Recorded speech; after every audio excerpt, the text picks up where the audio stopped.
Hi, everybody, and welcome to another episode of the Double 18 podcast. I'm your host, Stephen Nagishi, and thank you for joining us on this Easter Sunday. Wherever you might be, wherever, whoever you're with, I hope you're having I hope, I don't know if anybody's still celebrating at this point. It's 7 o'clock already, but if you are still with the loved ones or the family, I hope you have a wonderful and safe evening wherever you might be tonight.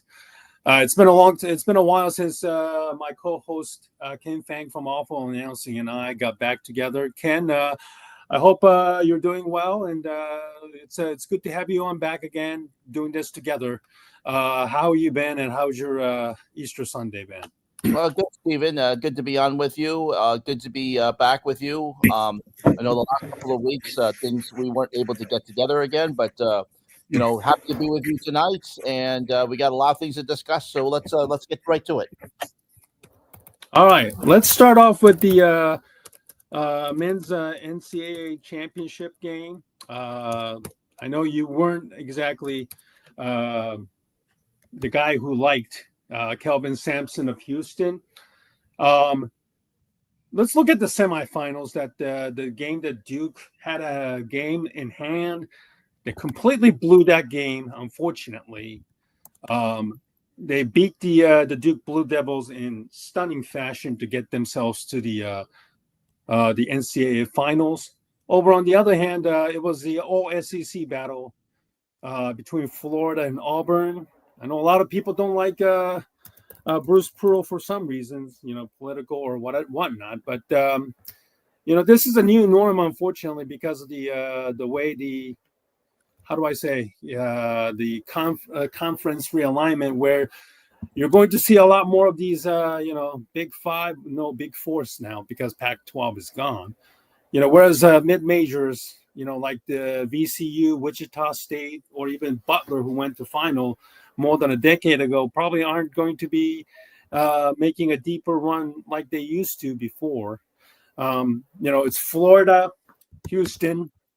I remember it came down to the last position, and the Houston player, I forgot who it was, and I can't play that clip because of the copyright issue, but he went up, he had a ball in his hand, and he realized if he landed, he was going to Yeah, be called right. for a double dribble.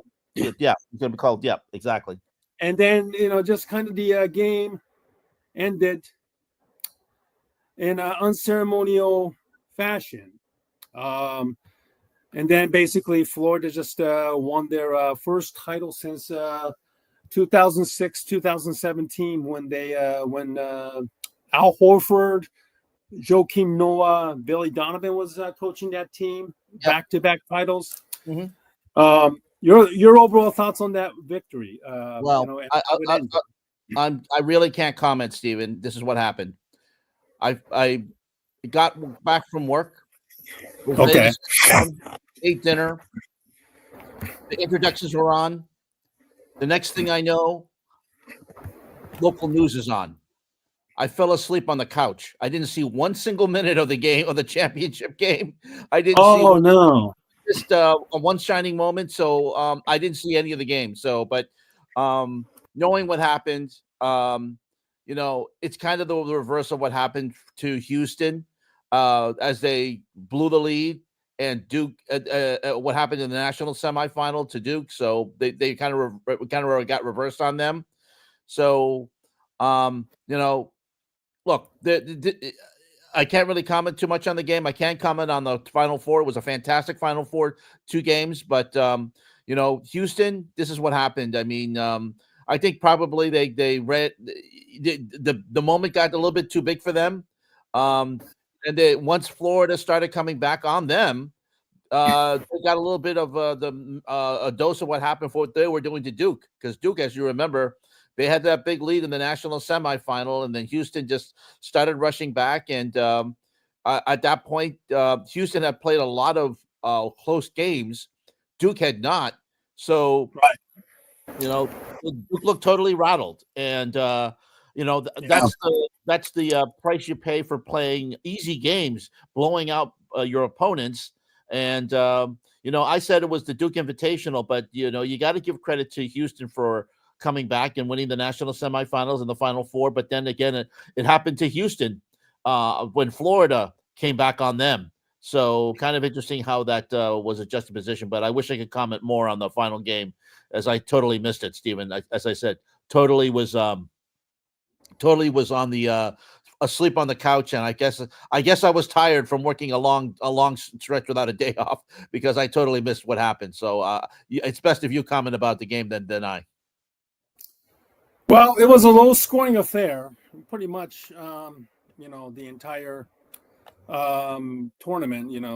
Mostly when you get to the semifinals and at the championship level, it's a lot of the sloppiness kind of starts to show up. It wasn't a pretty game, but Florida really played to their strength, and Walter Clayton Jr. was a phenomenal player down the stretch for them. Throughout the tournament, he was a leading scorer in this tournament. Transfer from Iona a couple of years ago, senior. I think he might have elevated himself into like a late first round conversation in the NBA draft in June. Even though he's a senior, he can shoot pretty well. That Florida team has some nice talent. They got some length there. Alex Condon as well. That's another first round pick guy in the. It could be entering the conversation. Yep. So yeah, I think Florida really got the victory that they deserved. Houston came up short again. They're 0-3 in the the national titles. Going back to the 80s with Fly Slammajamas with Drexler and Olajuwon.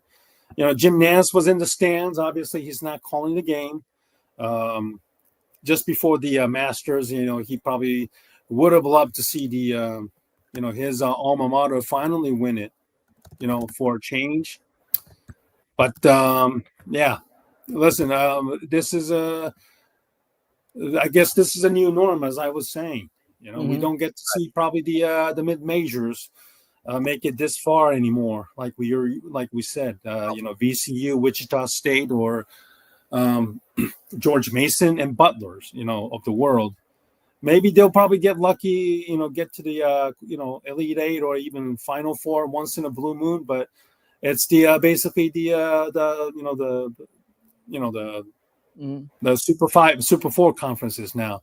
Big 10, Big 12, SEC, ACC. Even the ACC, in a down year, they were till they're there to the pretty much till the end. So. And now you look at the transfer portals, a lot of the mid-major players are leaving and going to, bigger programs. So it's kind of like the mid-majors are becoming like the development factory for, bigger, programs that I just mentioned. So it's going to be very, very interesting, is the model itself sustainable with the NILs? This is not just in, basketball, but also in football, which we will get to, an interesting transfer story in a little bit, of course. But what were your overall arching thoughts on the tournament and the lack of upsets and perhaps the tournament itself and how you felt watching throughout the this year? I felt that the selection committee did a very bad job in the selection. I think the fact is that they loaded up, especially with SEC teams, with power from the power conferences. Power Four, yeah. You see much, as you mentioned, much opportunity for the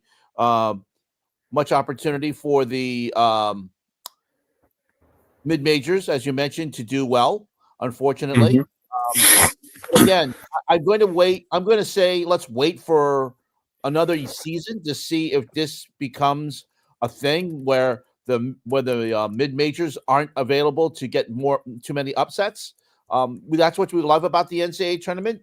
And yes, unfortunately, what we saw this year with the major conferences winning, and with the chalk this year with all 4 number 1 seeds getting in, it felt very bad. It felt very hollow. And yes, you want to be able to see some of the big programs, the blue bloods, getting into the Final Four, but you also want to see like upsets going to the Sweet 16, and we didn't get to see that. So, but let's wait to declare if college basketball is dead here, or if we'll never get to see if this is a bygone era for the mid majors not being able to get any upsets. Let's if we see that again next season, then we can call this an aberration. But we'll just have to wait and see, Stephen. Yes, that the transfer portal is going to hurt the smaller teams and the smaller conferences like the A10 and the Big Sky and other mid-major conferences. But I just wait and see. I want to wait and see to see what happens next season if we can see some of the mid-major teams come back. But this wasn't a very good tournament. It wasn't. I'll admit it wasn't a very exciting tournament. We did see some good games, but as far as buzzer beaters concerned, there weren't that many. And I feel that it was a lot of it was due to the selection committee, and I feel that's not a good thing. Mm-hmm. Yeah, the year ago, we saw a lot of 4 or 5 seeds. FAU, UConn, San Diego States of the world getting there. So the parity was what made it very, very exciting. And we'll find out. The same with football. There's domination of big conferences wanting to hoard, selection, committee, selection for themselves.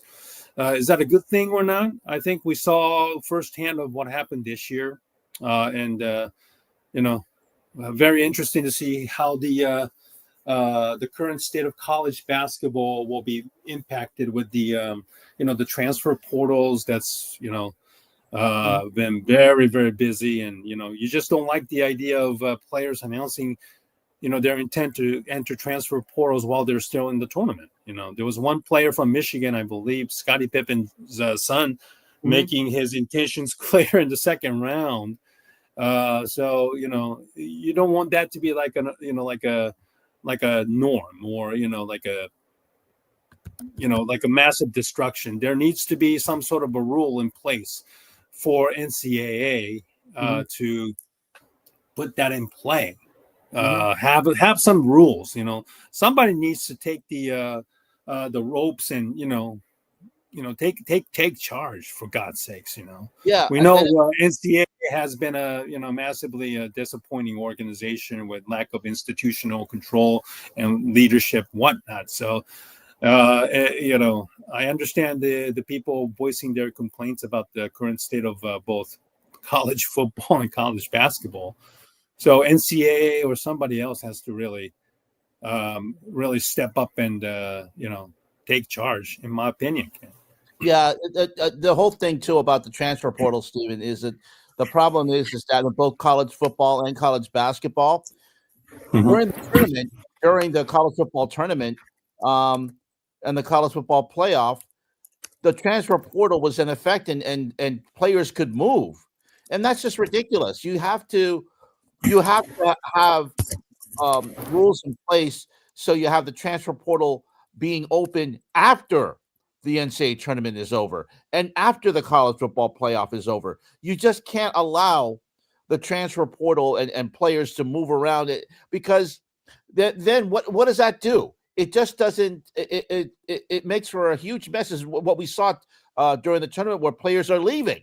Okay, so you just can't do that. So I think the transfer portal should be closed until the NCAA tournament is over, and as well as the college football playoff. Once you do that, then you can have some player movement. But you have player movement, and you also have recruiting by coaches going as soon as the regular season over. They're trying to steal other players, and that also affected.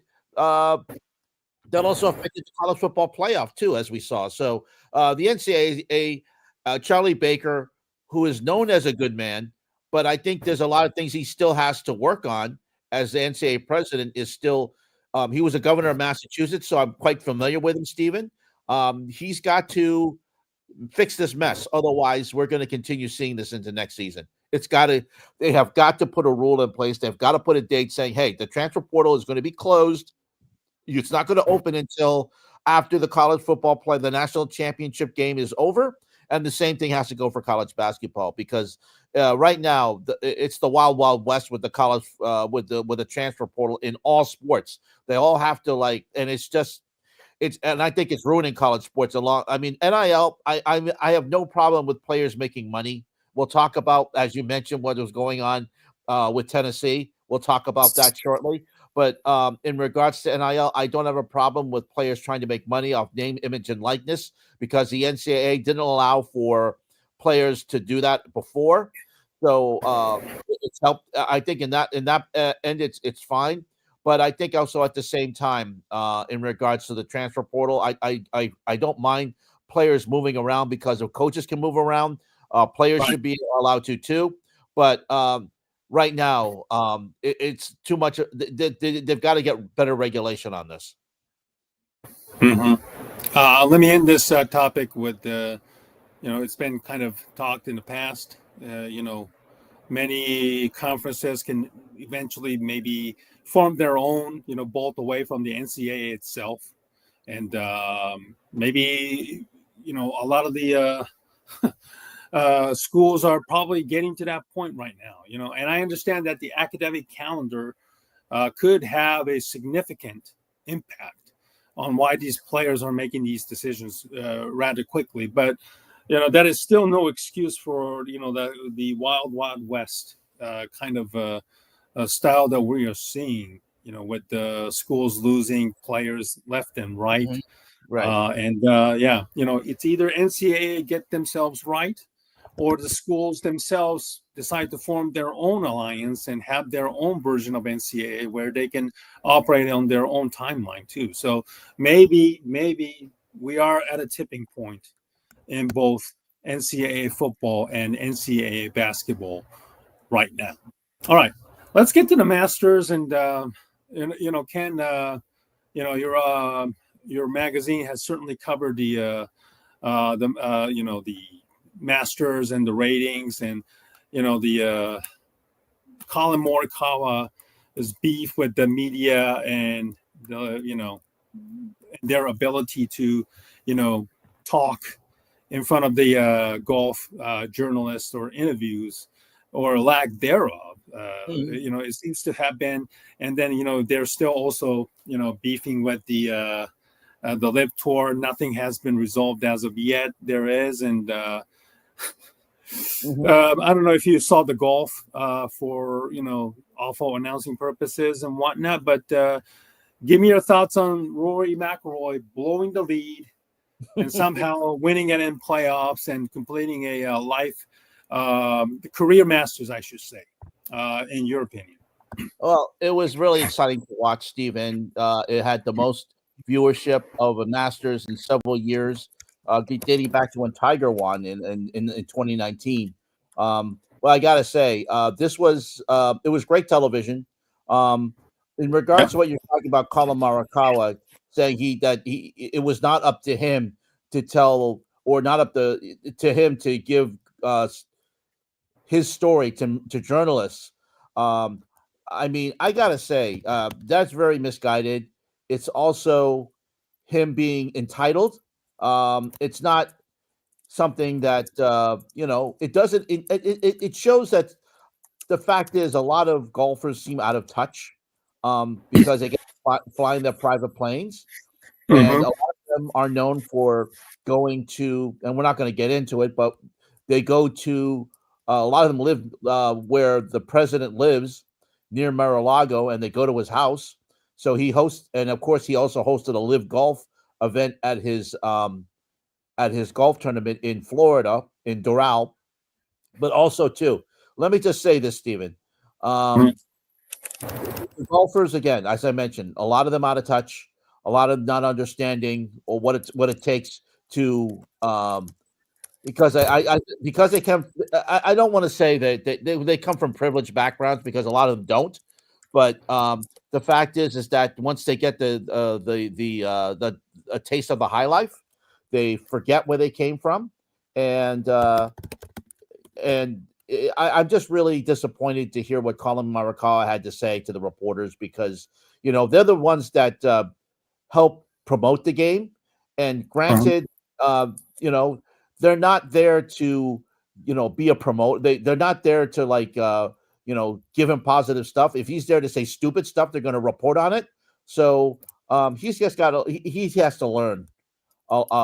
He has to do a lot of growing up, to be honest with you. What do you think?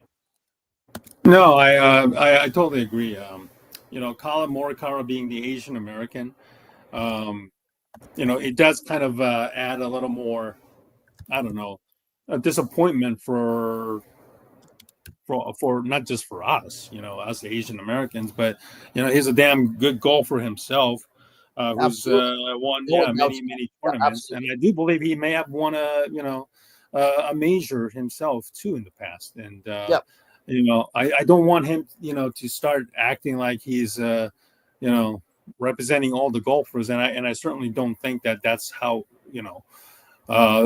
most golfers think of it that way. But they do have an obligation to kind of talk about the current state of the golf, as well as how they played. And I get it. Golf can be very, very taxing, and it is a grind. You travel all over the country. A lot of times you drive on your own. You have to pay the caddy, and you kind of living off on your earnings, and it can be very, very difficult. It's a like a mind game where you have to be mentally sharp. You have to be sharp, I should say, mentally, physically, on and when you're not at peak performance, your performance suffers, and it's difficult because now after first two rounds, whether you make the cut or not, if you don't make the cut, you just basically have to leave and just basically focus on the next tournament event, or just kind of have to focus on your swings or putts. There's a lot of intricacy that goes into the sports like golf, and I understand that you can't be comparing to other sports easily, where players are always talkative. Some guys are natural, and I understand that goes with every sport, right? But it is a difficulty that it's rather difficult for somebody like Morikawa to be rooted or even be supported when he's being a hard ass like that, right? Right. In regards to Rory McIlroy, I said before, and of course, we thought at the time when he and Bryson DeChambeau looked like they were going to have a duel. It was going to be PGA and versus Liv going into the final round. However, the thing was, Stephen, is that it didn't turn out to be that way. It was instead,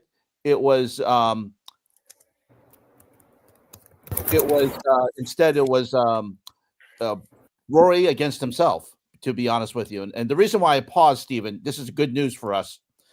Io Sky has just won the triple threat match containing her WWE Women's Championship at WrestleMania. She flew off the shield. It looked like she had been knocked out by Rhea Ripley. Rhea made a move by slamming her against the post. But and Bianca Belair then picked up Io Sky, was going to do an EST finishing move. Then Io Sky jumped off the top rope. This is why she's called Queen of the Sky. She jumped off. She managed to break up what was going to be a pin by Bianca Belair over Rhea Ripley. Then Io Sky jumped in, jumped off the top rope, and then managed to pin Bianca Belair. So Io Sky from Japan retains the WWE Women's Championship in the first match of night 2 of WrestleMania. This was a very fun match. So Io Sky, who won the championship a couple months ago over over Rhea Ripley, retains the title. She's a very popular wrestler. She came out. There was the storyline was that she was while the Bianca Belair and Rhea Ripley were going to vie for the match, she was being ignored. So she wins the match, retains her title in the first night in a very exciting match. So just want to let you know, Stephen, that Asian wrestlers, which were at one time really ignored, and I know that we talk about Mr. Or Fuji. more of a novelty act. Yeah, In you had Mr. WWE. Fuji and you had like some others, but here's Io Sky, very popular wrestler. Of course, there's also Asuka, who's recovering from knee surgery. It looks like Io Sky is going to be a wonderful champion for many, many months to come in the WWE universe. So she wins, and just to let you know, Io Sky, very, very popular. Another thing, too, interesting, Stephen, during WrestleMania week, she was chosen as one of the wrestlers to ride in the Goodyear blimp over Las Vegas, too. So fun thing. So just want to let that, because we like to talk about the whole original mission of the AA team was to call out Asian mistreatment in sports, but we also want to talk about when Asians get their due, and Io Sky it gets her due, and it's great to see that. Absolutely. Matthew Layden asked us a question, and thank you for asking. Good question by Matt. You know Matt? Matt is Matt often comes and asks me questions. Yes, I think he will. And network television, I don't think so. I think he's still contracted to Amazon for Thursday Night Football, and he is still contracted to call the NFL. So Michael's idea of returning to TNF on a year-to-year basis is a bad idea. Well, let me just say this. Al seemed to have fun this. I know that there was criticism of Al in past years sounding dead on the air. This season, this past season, he sounded like he got his juju back. He got his mojo back, and he sounded a lot better. And he called a very good wild card game for Amazon this season. I don't think he's going to return to network television. Noah Eagle still has his slot for calling the second Peacock. I don't think NBC has 2 regular season games this year. So 2 playoff games this season. I think they're going to be with Fox this season. So yeah, I don't think there's any chance of Al Michaels returning to network television. I do think that he will remain on Amazon, and he is contracted to call the wild card game for them. So nice question, Matt. Thank you very much for that. Thank you, Matt, for asking that question. Sorry, we couldn't get there while we were still in discussion about this stuff. So, Anyway, let's get back to another topic of discussion. This is something that just popped up. I remember it was Jackie Robinson Day, and the Dodgers were in town to visit the White House when they were visiting the Washington Nationals, or I believe it was last week. I believe. And, in a world that's, let's be real, it's becoming more and more politically unstable. And, the treatment of, the people and the civil rights are kind of like being at a risk right now. There have been a lot of people who have been upset and angry about the Dodgers visiting the White House. Yes. Given that Jackie Robinson broke the color barrier to play, become the first African-American player to play for the Dodgers. And, politically and, and economically, a lot of DEIs, diversity, equality and inclusions are being targeted. I totally understand, and and I kind of find it ironic that the team that gave Jackie Robinson their first shot to open up more minorities to play in baseball. Yeah, and also it does seem as though they were cowering to the Trump administration. And let's not forget too, Stephen, that in a couple of because of that ridiculous DEI rule that the Trump administration has. Jackie Robinson was removed from a couple of websites in regarding to World War II and his contribution. Right. I believe the Naval Academy, right? Yeah, and without Jeff Passan of ESPN making a big stink about it, Yes. that would have gone unnoticed. Luckily, that got restored, but it only happened because Jeff Passan made a big stink of it, and he's saying that he's trying to make sure and ensure that this is not going to happen in other websites as well, because we can't forget what Jackie Robinson did, not only for baseball, Stephen, but also his contributions in the military and in other things as well. So the fact is that the Dodgers didn't look very good going to the White House. And there were several players who talked about not going, but they eventually went. I think it's a bad look for the team. This is a team that has always prided itself on Jackie Robinson for being the first to break the color barrier back in 1947 with Branch Rickey with the Brooklyn Dodgers. They have continued to use that history. When Vince Scully was alive, he actively talked about Jackie Robinson every year and every opportunity he had. But it just seems like the Dodgers forgot about that this year. And of all years to forget about that is just not a good thing, Stephen. It was a bad look by the Dodgers to go to the White House. It was a bad idea for them to go to the White House. I know the Philadelphia Eagles, there was talk about them not going, but they are going to go. Right. But it's just a whole thing that, and I think really, to be honest with you, this whole thing of sports teams going to the White House was started back in the Reagan administration. I think it's better off if the sports teams just stop going, because no matter what, they're gonna get criticized if they go, and they criticize if they're not. So I just think, Brett, it's just better off that the sports teams just stop going, just to avoid this whole situation, because the Dodgers, again, just not a very good look for them at all. No, it's not, and that's what disappoints me. And it's not a good look on anybody. I don't know what was the idea of accomplishing. It does seem like they were cowering. I know Dylan Hernandez, the Dodgers beat reporter for LA Times, was highly critical of that whole thing too.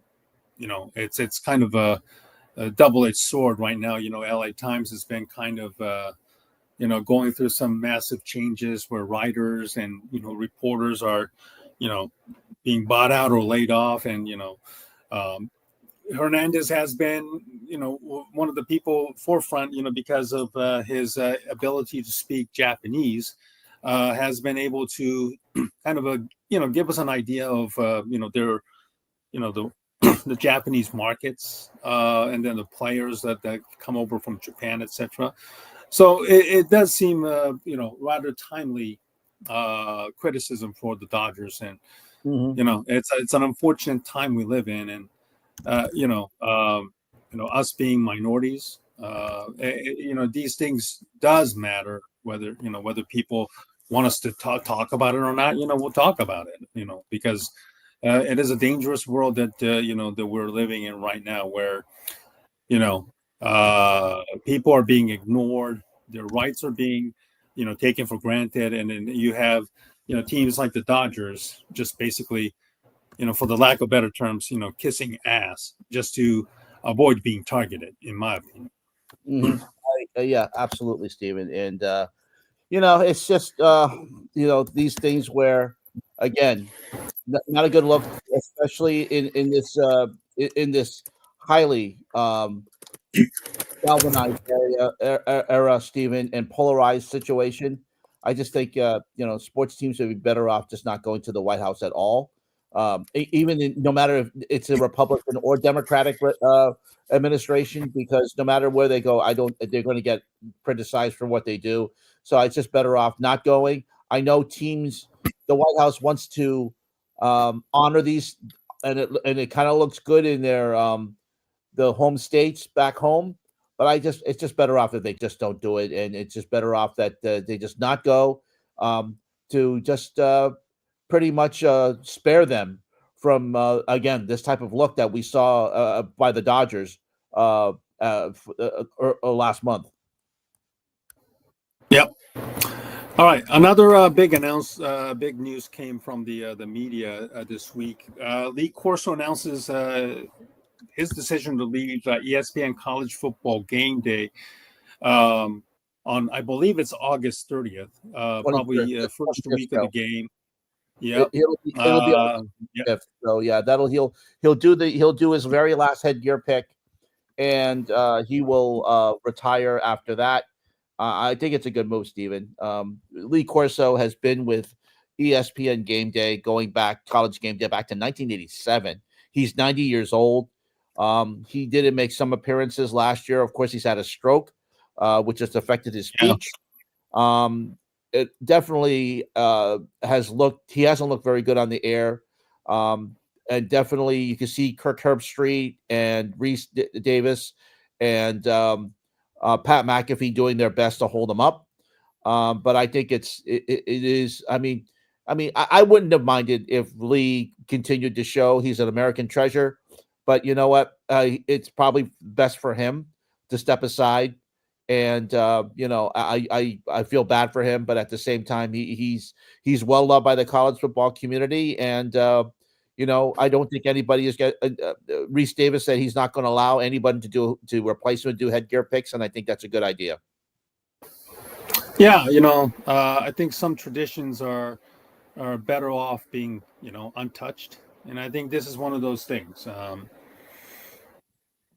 It will be interesting. I think most likely, they're going to probably bring in a lot of guests. That's kind of at least this upcoming year, just to, maybe let them do game picks. Of course, I don't think it would be a smart idea to let the guest wear the game gear. No one's going to do that. No, I hope so. Well, that's what I'm not going to. No, I don't think they will. I think they know that Lee Corso is the one that did that. No one is going to do headgear picks. There was a talk that maybe that at one time maybe Pat McAfee was going to be brought in to do that, but Reese Davis said he won't allow it, and he's the host. He's been the host scholar, so I don't think that's going to happen.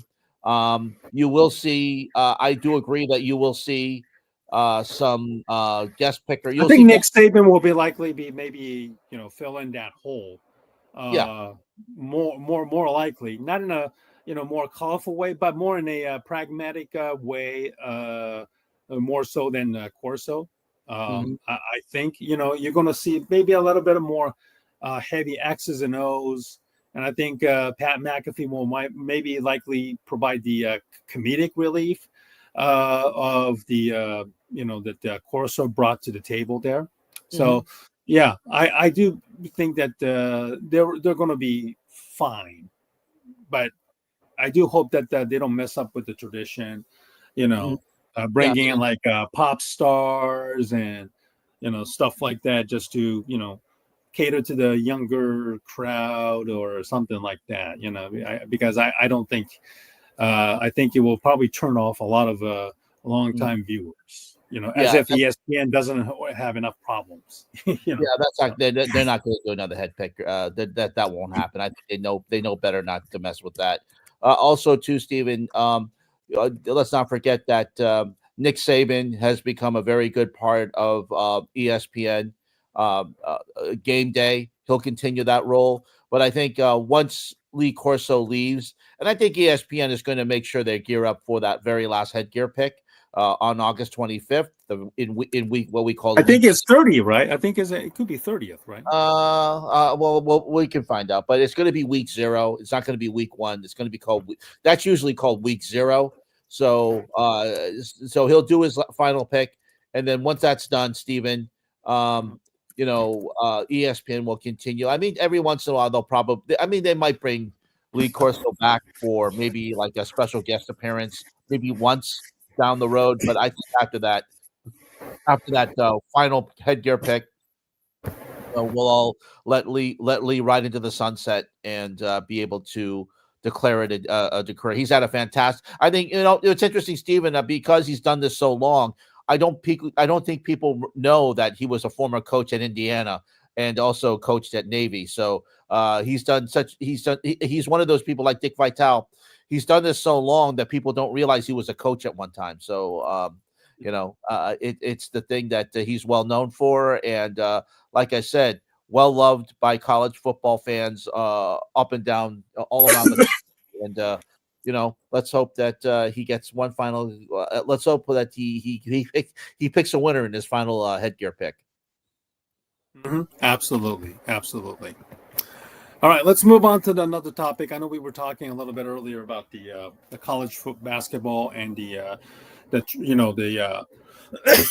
excuse me, crazy transfers. We got another crazy transfer that's happening in college football almost every day. The story of Tennessee's starting quarterback Nico Iamaleava and the Wild West of the NIL and CFB transfers. You all right, Steven? Yeah, I've been kind of still. Why don't you get a drink of water? I'll stall for a little bit. Yeah, I appreciate it. I'm going to get my water and I'll come back. So this whole situation, again, how this happened, pretty much Tennessee said he didn't want to have him on again, and I kind of don't blame him. So we'll get Steven back when he's able to come back, get a drink of water. But it's just one of those silly situations where and again, I said, like I said, I didn't have a problem with NIL. I don't have a problem with teams with players making money in this day and age, because they should. The NCAA has gone and college football has gone well along enough by making money off the players, where the players couldn't make money themselves. So I don't have a problem with this. But again, Steven, here's the situation. It looks like UCLA is going to be getting Iamaleava. It looks like that's what the talk is. There was talk about that at one time that no team wanted to have touched this player. But if you're a good player and you can throw the football, you're going to get a position somewhere, especially in this day and age of college football. So and NIL, you're all trying to get as much money as possible. You're trying to get and as we've seen, and we talked about earlier in this day and age, where now college football has to get GMs like Bill Belichick at North Carolina, getting Mike Lombardi to be his GM. So we're going to see something similar here. What happened, and we're going to see a lot of player movements in situations like this. And now this story is still developing. It's still fluid. We've had coaches say that they were the ones that pointed out Iamaleava. We are seeing other coaches coming in that said that they heard about this and did nothing. So it's a really strange situation, but he's not playing for Tennessee. That's what we know. You muted yourself, Steven. I don't think. I apologize. I was. So I was explaining that Iamaleava cannot transfer to the same SEC school, so his options were very limited. And since he's from California, UCLA was like the probably like the logical options. And there have been some conflicting reports about him wanting $4 million, and if he wasn't going to get the money, he was not going to play in the playoffs in the first round against Ohio State. And his father was asking for $4. They completely overplay their hands and whatnot. And this is kind of like the typical story of overbearing parents. Perhaps getting in their way and stuff like that. So all the bad things about not just the sports here in this country, but also the parent culture is kind of like starting to blow up in their face, unfortunately. Now, UCLA is a program that has kind of been on the downward trajectory for quite a while, unfortunately. Chip Kelly tried to do his best. Obviously, his track record at Oregon before he completely destroyed his credibility in NFL with Philadelphia and San Francisco. Mhm. He tried his best, but once UCLA ended up leaving Pac-12 to go to Big 12, and having a very rough first year, and now he left to become a OC to the Ohio State and won the national championship in his first year, and then Deshaun Foster, the former star running back with no college football or coaching experience, takes over and didn't really have a good season. And you've seen a lot of empty seats in that Rose Bowl that they play in during the daytime. Yeah, it's stunning. It's quite shocking, and I don't want to say be careful what you wish for, but I cannot help but think that this is one of those situations where Ian Maliaba and his families and his agents or agency, whatever you want to call it, kind of overplay their hand. And he's a sophomore. First 2 years in Tennessee he didn't light it up. The next 2 years is going to be very, very important for his draft stock. He's asked to elevate a program that's kind of hit rock bottom, kind of like the bottom tier in the Pac-12 and also in the the now Big 10, competing against not just USC, Oregon, and Washington on the West Coast, but now you have to compete against Michigan, Ohio State, Penn States of the world on a regular basis. And a lot is being asked on the Maliaba. But, again, I'm not faulting Ian Maliaba wanting to make the move, wanting to, make money, or any other players wanting to make that money. But there has to be like a rule in place where we've seen a lot of players like Ryan Brown of quarterback who just went back to Purdue. He left Purdue to go to North Carolina, to play for Bill Belichick's UNC program, and now he's back in the transfer portal and he goes back to Purdue. This timing and of players leaving portal to join one program, and then they ended up leaving after spring training to go back to another program or re-enter and go back somewhere else. You see players like they're in a transfer portal already in April, and then looking to go elsewhere. I think the timing of it is very, very difficult for these coaches to, reshuffle the deck and look at the depth chart once again.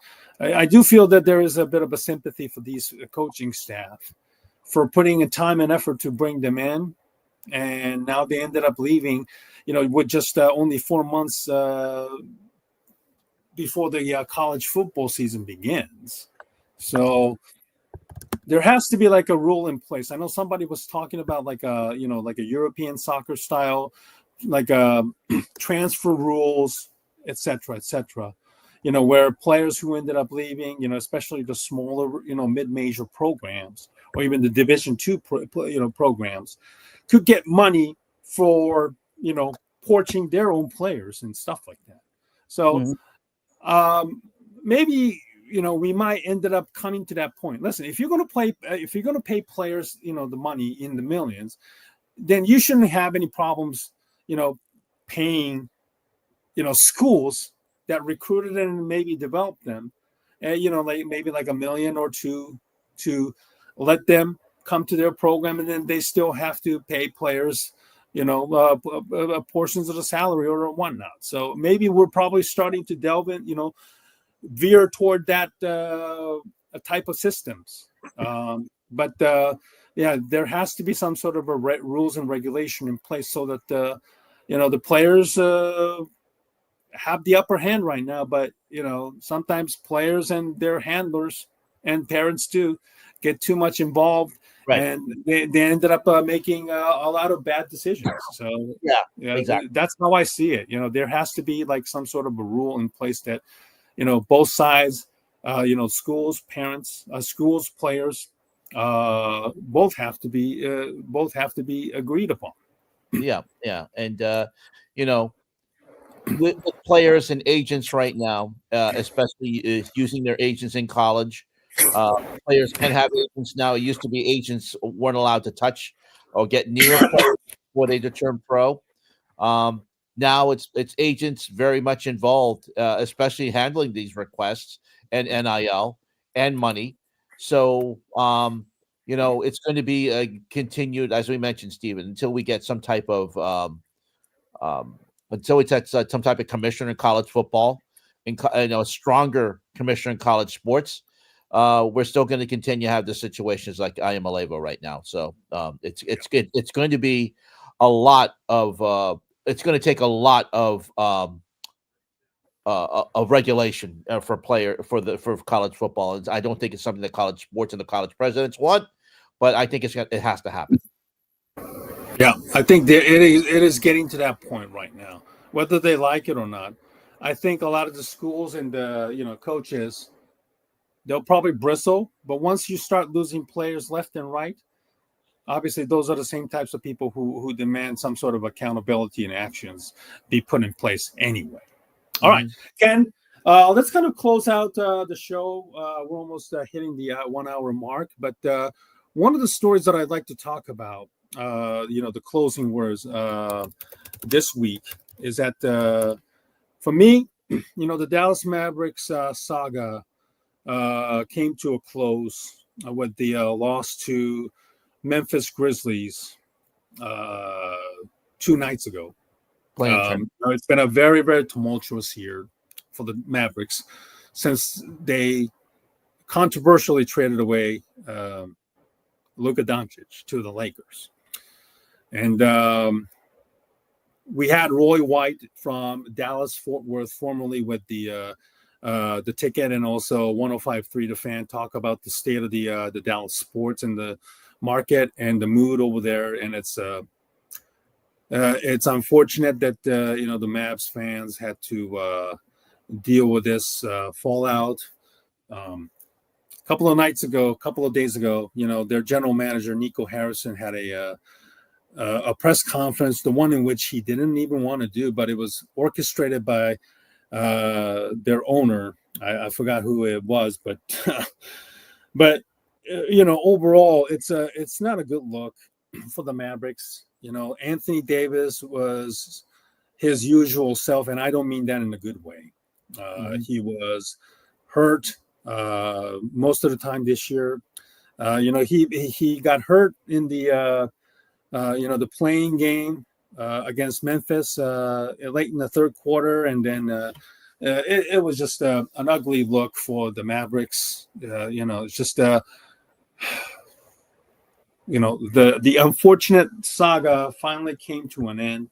My good friends in DFW, Jeff Skinwade and Ben Rogers, who is the popular host of Ben and Skin Show, they have been openly complaining about the trade and the Mavericks organization and how much the morale amongst the fans have suffered.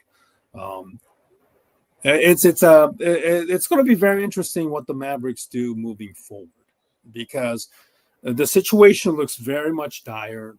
Anthony Davis is only going to get older and going to get more hurt. They don't have a lot of draft capitals available. Certainly, I don't think there are too many European players that wants to play for the Mavericks, considering the treatment that Doncic got. And there are even reports that their greatest player, the GOAT, Dirk Nowitzki, has been tight-lipped and hasn't been very, very happy about the current state of the Mavericks. And there could be some interesting reports from Tim McMahon, who covers the NBA, particularly the Mavericks, for ESPN. He's going to release some interesting details about the current state of the Mavericks involving Dirk Nowitzki and how he feels about it. So this is going to be a very interesting offseason now for the Mavericks, and the one that more than likely things aren't going to get any better moving forward, in my opinion. Ken, what's your closing words? Oh, my closing words. Get ready for more football on Christmas Day. This year it falls on a Thursday night. We're going to have 2 games already announced. We have 2 games on going to be on Netflix and 1 game on Amazon. We know that the NFL is loving this Christmas Day. They maneuvered games to have a doubleheader for games on last Christmas, which fell on a Tuesday night. This year, because of leap year, we get to have a game. I'm sorry, this is not leap year, but this year, because of leap year, last year we get the games of the Christmas Day will fall on a Thursday night. So Netflix will get 2 games on an afternoon, and that will lead into Amazon's regular scheduled Thursday night game. So we'll see 2 games there. And also, interestingly enough, Stephen, the NFL is trying to sell. Get this, they're trying to sell more games. They're trying to sell a mini package of 2 games. One of them was the Brazil game, which last year aired on Peacock. They're going to try and sell that. And also one other game. And we're also trying to see where they're going to get the NFL draft. Now, the NFL draft has aired on ESPN dating back to the early 1980s. We're going to see if ESPN can keep it with the upcoming deal, which is supposedly with the NFL to buy NFL Network for $2 billion, of which ESPN would also sell a stake of its network to the NFL. So we'll see if this happens. But the NFL, again, 3 games coming up this Christmas Day. The NFL Brazil game, which is supposed to be with Kansas City. So that will raise the value of that game if it's sold. This mini package of 2 games. Supposedly the YouTube TV, Turner Sports, and I forget which the other party, but there are 3 parties that are supposedly bidding for this and interested in it. So we'll get to see what happens. So once again, the NFL trying to make money. Once again, those are my closing words. And of course, Stephen, I know you've done some draft preview shows. Coming up, we'll also be talking more about the draft as we get close to it in the coming weeks. Right. It will be a Thursday, Friday, Saturday. I'm going to be doing a live stream with Rashab Shakiri from the Windy City Productions, hoping to get some guests along the way to talk about the draft. And quickly, let's do the NHL and the NBA playoffs, because already it started. I'm going to try and pull up the NBA bracket here, Ken. Obviously, first round, OKC, Memphis. Memphis got destroyed by 51 points. I could see this game as a 4-0 sweep. What do you think? Yeah. Stephen, I don't. Again, as I said, it was a Duke Invitational until Duke lost in the Final Four in the NCAA tournament. Right now, it's the OKC Invitational in the Western Conference. Oklahoma City is the number 1 team overall with the best record. They're destroying everybody in sight. So you can put, for me, Oklahoma City in the finals right now, unless they have a really bad collapse or have pretty much have all of their starters get injured. I don't see Oklahoma City losing. They're going to go all the way to the finals. Okay, let's for the sake of enjoyment, 4-5, Denver, LA. Denver won in overtime. You taking Denver? I guess so. I mean, I know that you have Joker there. He's also just announced tonight as an MVP finalist. I have to say, of course, I'd have to say Denver. I'll go with Denver. Okay. Lakers, Minnesota. Minnesota blew them out in LA first game. Do you see the Lakers still winning this series, or do you think this is Minnesota somehow pulling an upset? You could. Luka Doncic, I think he's motivated after what happened in Dallas, being traded, and he's playing with LeBron, although LeBron has been hurt the late part of the season. I say right now the Lakers are still the favorites to win that series. Although if Minnesota pulls an upset again and wins game 2, I do think they'll go home and sweep that series. Mm-hmm. Yeah, I'm going to say Minnesota will win this in 6 games. I think I think 2-7 Houston, Golden State.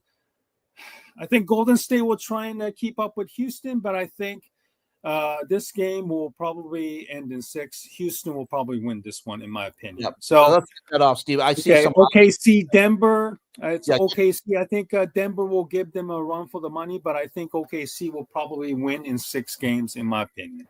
Yeah, I had to get that off. I saw some highlights over there. We have to be careful with that. So I saw some highlights running on the side of the video, so I had to remove it. Okay, yeah, no problem. Yeah, I'm just trying to find a way to get rid of this shared screen here. Okay, OKC. I'm going to pick Minnesota versus Houston. I'm going to go Houston. I think I like their youth and size. Houston, Oklahoma. It's going to be probably the preview of what's to come in the West. I'll still pick OKC over Houston in this one. Yeah, take OKC all the way to the finals. Right now, I would say in the Eastern Conference Finals, for sake of time, Steven, I'll say Cleveland and Boston, and I'll say that Cleveland will go to the finals. Okay, I'll pick 1-8 Cleveland in 5.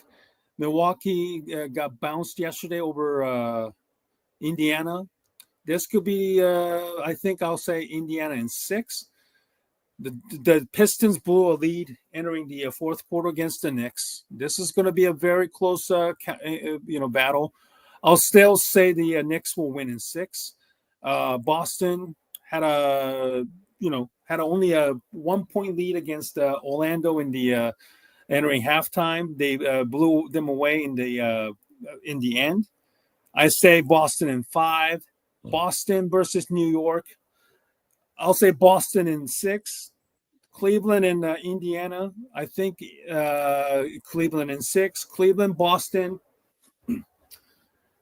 I'm going to go Boston, just for that, for the sake of it, because of their championship experience and prowess.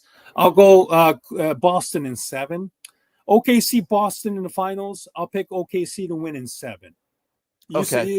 Okay, and then OKC, Cleveland for you. Who are you picking? I will take OKC. I'll say the Thunder. I think it's their year. I think I'll say the Thunder wins that in 5. Okay, all right. NHL. Here we go. Let's see. Let me pull this up. NHL started yesterday. Yesterday, yep. East. Let's start with the East. Battle of Ontario. I'll pick Toronto in 5. I can't pick Toronto to win anything. They're still long suffering. Although they won the division this year, I would love Ontario to win this. Right now, it's 2-1 Toronto in game 1 over in the Scotiabank Center. I will say Ottawa as a Bruins fan. I hate the Toronto in anything, so I will take Ottawa winning this in an upset in 7 games. Okay, the Battle of Florida. I'll take Florida because let's go with Florida. Champion. I'll say in 6. Capitals, Canadians. I'll say the Capitals in 5. Yep. New Jersey, Carolina. Carolina won 4-1 today, so they have a 1-0 lead. I'll say Carolina in 6. Okay, I will say I'll go with Carolina with winning in that one. Okay, so you want Ottawa, Florida. I'm going to pick Florida to come out of this one either way. Yeah, I'll take Florida. They're the champions until they get beat. Yep. Capitals, Carolina. I'll pick the Capitals to win 7 games, and then it will be, for me, Washington versus Florida in the Eastern Conference Finals. I'll agree with that. Ovechkin, I think, is having a great season. He's motivated again. I will take Washington and Florida as well. Okay. And who are you picking? I'll go with Washington. I think they upend the champions in the Eastern Conference Final. I'll say Washington goes to the Stanley Cup Final out of the East. Okay, yeah, I agree with that. I think it will be a competitive game. I'll say in 7 games. West, Winnipeg took game 1. I think this will be an easy game. I think maybe 5 games. Winnipeg winning here.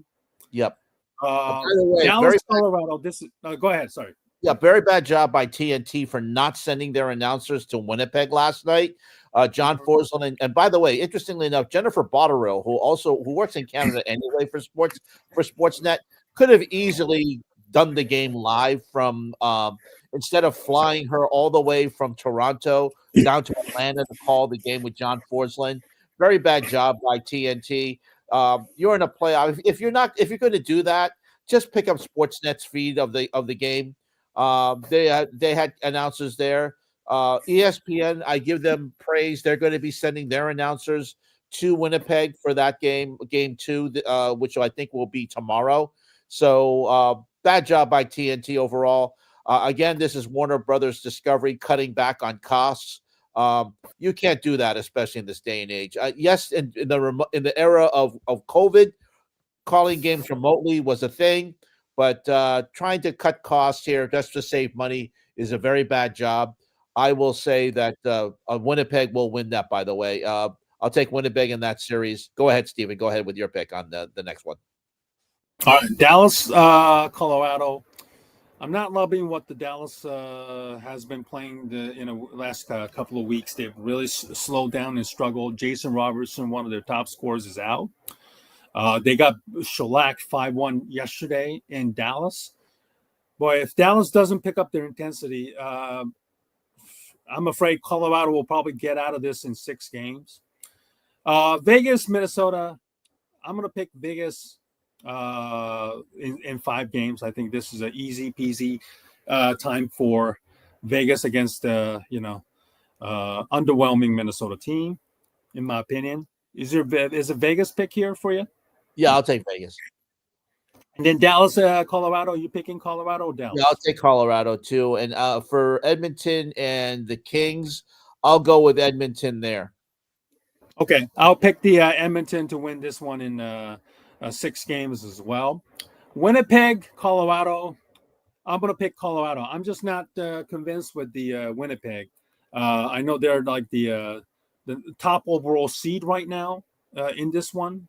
But I think Colorado's experience will, help them get through in a very competitive game. I think Colorado will win in 7 games over Winnipeg. Vegas, Edmonton. Well, this is an interesting one too, but I'll pick Vegas. I'll pick Vegas in 7. I'm going to go with an all-Canadian Western Conference final, Steven. I'll go with Winnipeg and Edmonton. I know that Edmonton made it to the final last year, so I'm going to pick Edmonton and Winnipeg in an all-Canadian Western Conference final. Okay. Okay. I said Colorado, Edmonton. Boy. You know what? I'll pick. Hell, I'll pick Edmonton. Just to make it at least one Canadian side out of it for me. And Winnipeg, Edmonton, your pick will be what? I'll take Winnipeg on that one. Interestingly enough, I think Winnipeg. I think this is Winnipeg has had a great season. I'm going to take Winnipeg and go against Washington. And here's my pick today, Steven. I'll die on this hill. I think that Winnipeg will be the first Canadian team to win the Stanley Cup since the Montreal Canadiens did it back in 1993. Okay, that's a lofty goal there. Colorado, Edmonton for me. I said Colorado. Oh, sorry. I'm sorry. I said Edmonton just to make it easy, interesting from the color. So Edmonton, Washington. I'll pick Washington in 7. Sure. I'll take Winnipeg, Washington, right? For you? Yeah, for me, Winnipeg. I will take Winnipeg in 6. Okay, fair enough. Well, Ken, listen, it's great to catch up with you to do this. It's been a while. I know for the foreseeable future, because of our working schedule, I think Sunday nights or even on Saturdays, depending on your availability, will likely be the when we do our live streams moving forward, kind of. But let me know if your schedule kind of clears up weeknights or even on Saturdays, that we can do this on a regular Saturdays basis. are a little bit difficult for me, Steven. So I think Sunday at 7. I think that's probably where we're going to land at this point for at least for the at least I don't want to say for the foreseeable future, but let's see how it works for us. Sunday Absolutely. at 7. So I know we got some criticism on our YouTube channel for saying no consistency of the live streams. So I apologize there too, but we're going to stick to Sundays. Yeah, let's do either Sunday at 7 p.m. And Yeah. if you want to do a lot earlier in the afternoons because you got some commitments on the evenings, I can certainly do that early afternoons as well to just accommodate our schedule too. So. Yeah, I think right now let's keep it for Sunday at 7 for consistency's sake for the next few weeks, and let's see, we'll go from there. So, but we thank all of the 107 people who stayed with us today and watched us. We really appreciate it. And so, just so you know, for those of you, for that one person who criticized, and I know that one comment it doesn't represent everybody, but I think that for consistency's sake, we'll do Sunday at 7 o'clock Eastern time, and if anything, we will let you know. Absolutely. Thanks for joining us tonight. And again, enjoy the rest of your Easter Sunday evenings, wherever you might be. And we look forward to seeing you next time. Oh, by the way, just one more. I'm doing a live stream with my pal Rashab Shakiri from the Windy City Productions this week for the NFL draft. And Ken and I will talk about our draft picks Sunday night next. Ken's Browns, my Bears, and other draft picks, and then the coverage itself. Thanks for joining us, and we look forward to seeing you next time on the AA Team podcast live stream. Enjoy your evening, everybody. Have a good night.